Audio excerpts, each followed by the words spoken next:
Hi there, welcome back to my channel. My name is Shelby and today I'm going to be doing a kind of different video. Usually I would do this as a vlog style, but I decided I wanted to do it as a sit down because it just sounded a little bit more cohesive to me. And by the title of this video you can tell that GoodReads chose my TBR. So I chose 5 books that I read over the summer and that I either rated 4.5 or 5 stars. So I went into the GoodReads apps and I went into those specific books, and when you scroll down and you look past like your friends' reviews and things, it'll say readers also enjoyed. So GoodReads recommends books they think you would enjoy if you enjoyed the book that you are currently on. So I went through and a lot of them I actually had read, but I chose books that I hadn't read yet and were easily accessible to me. Some of them were actually on my TBR already, so I really liked picking up those ones. As always, I will link all the books that I talk about down below, and let's get into all of these 5 books and their 5 recommendations. So the first book is The Aristocrat by Penelope Ward. I read this one at the end of summer and I absolutely loved it. I gave it 5 stars. The romance is set in the summer.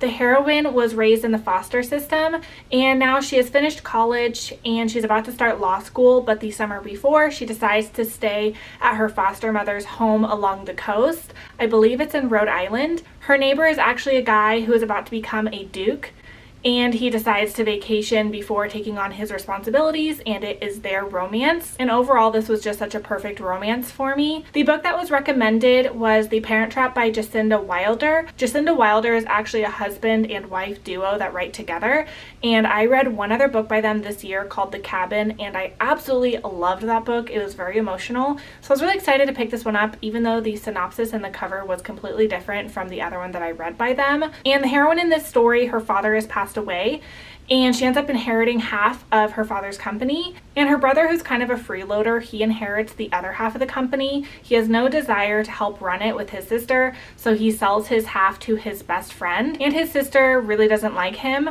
So now these two enemies are forced to run this company together, and it is their romance. And I didn't really like this one all that much. I didn't really believe their chemistry, and the humor in it just wasn't for me. It was nothing like the other book that I read by this author duo. It just didn't work for me at all, and I don't think it would be a very good recommendation for The Aristocrat because the vibes of the whole books are different. There's not a lot here that's similar in regard to the characters, the plot, everything. So pushing my ratings aside, I wouldn't say this was a good recommendation for The Aristocrat. So moving on to the next one. Then I have A Photo Finish by Elsie Silver. This is such an amazing romance and very underrated. It is technically the second book in the Gold Rush Ranch series, but it can be read as a standalone. The hero and heroine in this story actually met online like a year before this story takes place. They had this online relationship that was pretty anonymous, but the hero knew what the heroine looked like. They broke things off and they end up meeting in person. She is the new jockey for the Gold Rush Ranch, and I believe he is part owner of the ranch and he ends up having to stay there. It is forced proximity because she gets injured. She has to stay in the main home where he is staying. He's a damaged hero. He was in the military. This is slow burn and emotional,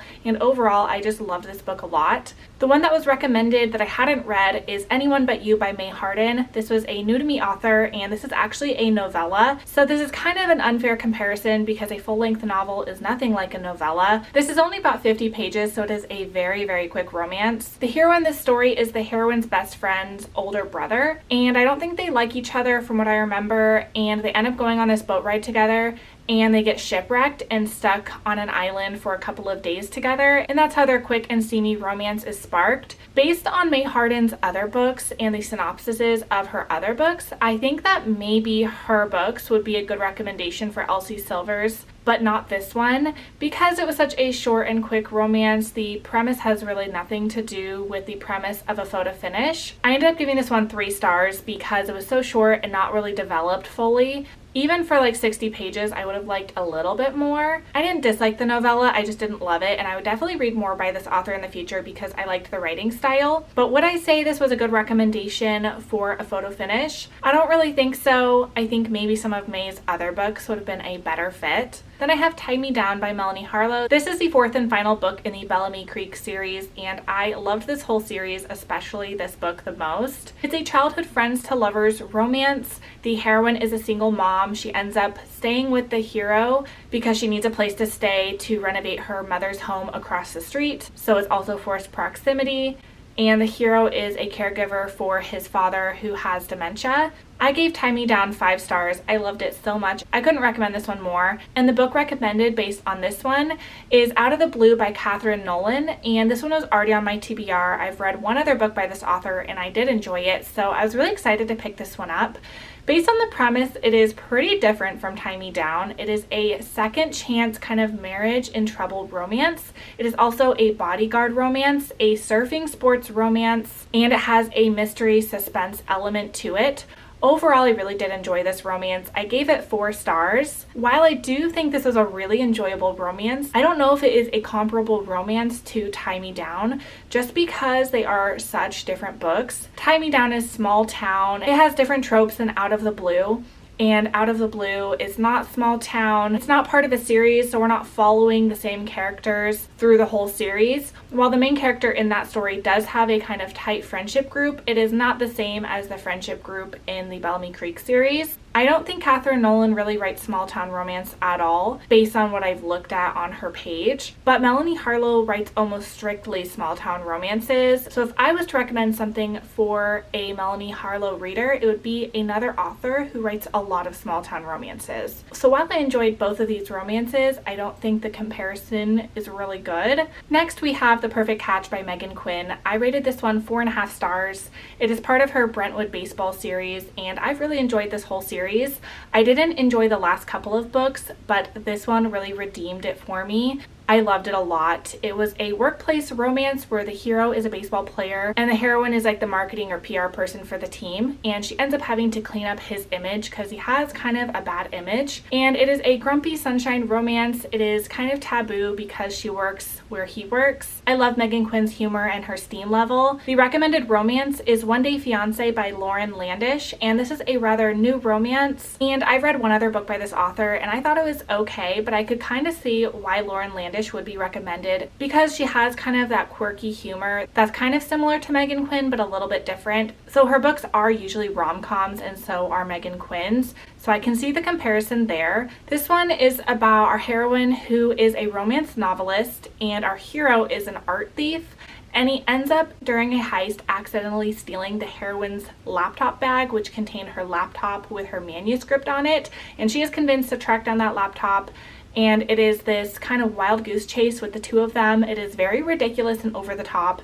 And frankly, it just didn't work for me. I gave it 2.5 stars. I really didn't like Landish's humor in this one. It just really didn't work for me. Would I think that it is a good recommendation for The Perfect Catch? Maybe not The Perfect Catch, but maybe some of Megan's other books because of the humor. While I prefer Megan Quinn's humor, I can see why people who like Landish would also like Megan Quinn and maybe vice versa. The premises are completely different in these two books. So in that regard, I don't think it's a good recommendation. You may enjoy it if you like Megan Quinn. So I don't think it is an absolutely terrible recommendation. I actually think it is pretty decent, but I just didn't enjoy it myself. And then the last one is Say Yes by Candy Steiner. You guys know I love Candy Steiner's books, and this one was no exception. I gave this one 4.5 stars. It is labeled as a 90s nostalgic summer romance, so it does take place in the 90s.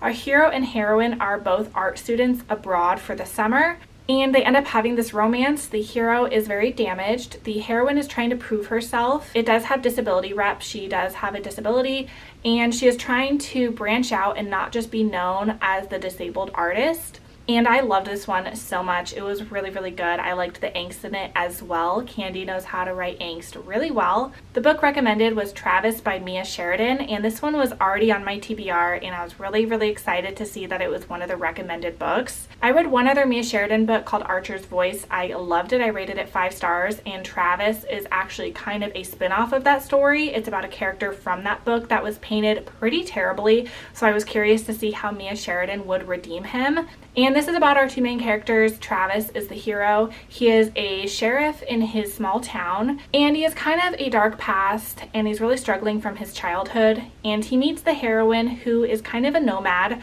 Her and her brother moved away from LA, and they've been kind of traveling ever since, trying to stay for short periods of time in different towns and then moving on. And she comes to the small town of Pellion Lake where Travis lives. They have kind of a funny run-in together.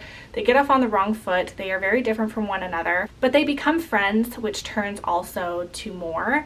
and this is a rather emotional read. I really enjoyed it. It had a lot of angst to it, a lot of emotion. Both of the main characters had a lot of emotional baggage from their past, and I loved seeing them tackle that and face it head on. So I ended up giving this one 5 stars. It was definitely my favorite of all the recommended books. And I think it was a pretty good recommendation for Say Yes because the characters had like a happenstance meeting. They didn't already know each other. It took place, I believe, in the summer in both of the books. It had a lot of angst, a lot of heart, and the two authors I think are really good comparable authors. What's interesting about this is I think that Travis would be an even better recommendation for Tie Me Down. So if this was on the recommended list for Tie Me Down, I think this would have been an even better like pairing. So it's interesting that this book matches another one on my list even better.